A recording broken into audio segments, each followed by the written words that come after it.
If you listen to today's public narrative, you may think the world is rapidly moving beyond the oil. Electric vehicles are growing, renewable energy is expanding, and the idea of a post-oil world is becoming popular. But if we step back and look at the structure of the global system, a different picture emerges. The oil is not just another energy source. Um, it is the foundation of how the modern industrial world operates. Let us start with scale. Global oil demand today is approximately 100 million barrels per day at an average price of 70 to $80 per barrel.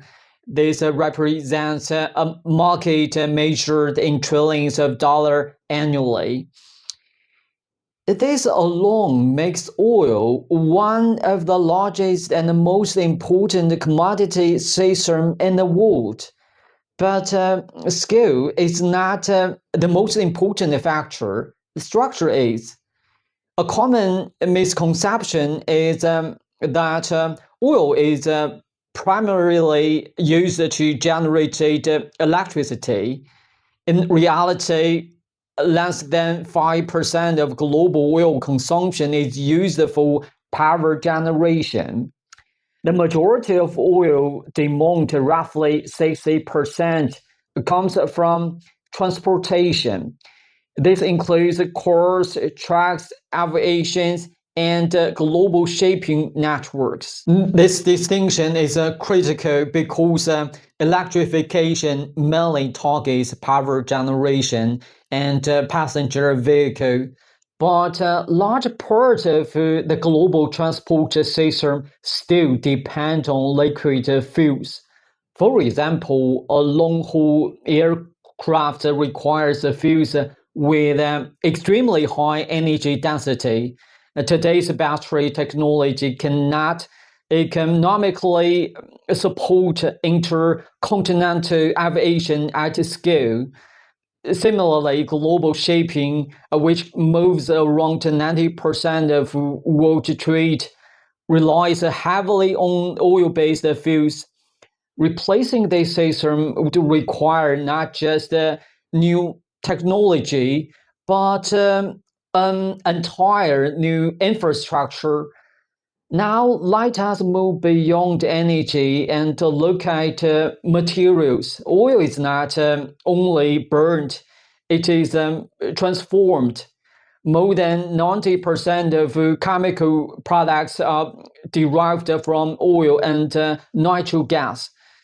Plastics, synthetic fibers, fertilizers, industrial chemicals, and countless everyday materials all depend on hydrocarbons. This means oil is not just powering machines, it is shaping the physical structure of modern life. To understand the importance of this, consider a simple comparison. Electricity can replace gasoline in a car, but electricity cannot replace the petrochemical feedstocks used to produce plastics, medical equipment, or advanced materials. This creates a fundamental constraint. Even in a fully electrified energy system, the material layer of the economy would still depend heavily on hydrocarbons. Now, let us connect this to geography and development.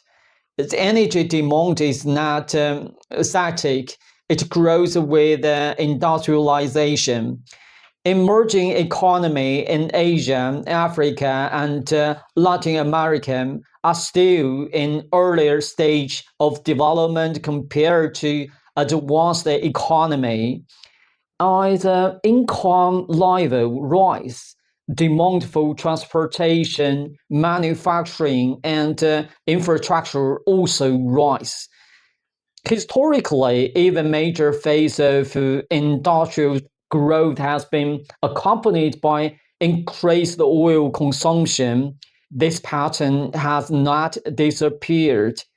Even if advanced economy reduce oil usage, global demand may remain resilient due to growth in developing regions. And this leads to a structural conclusion. The world is not moving from oil to no oil.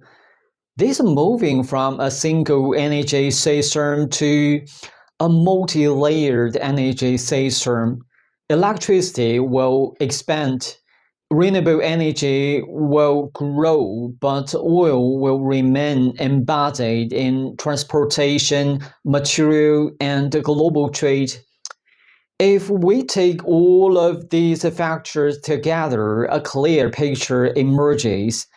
Oil persists not because of inertia, but because it is deeply integrated into multiple layers of the global system.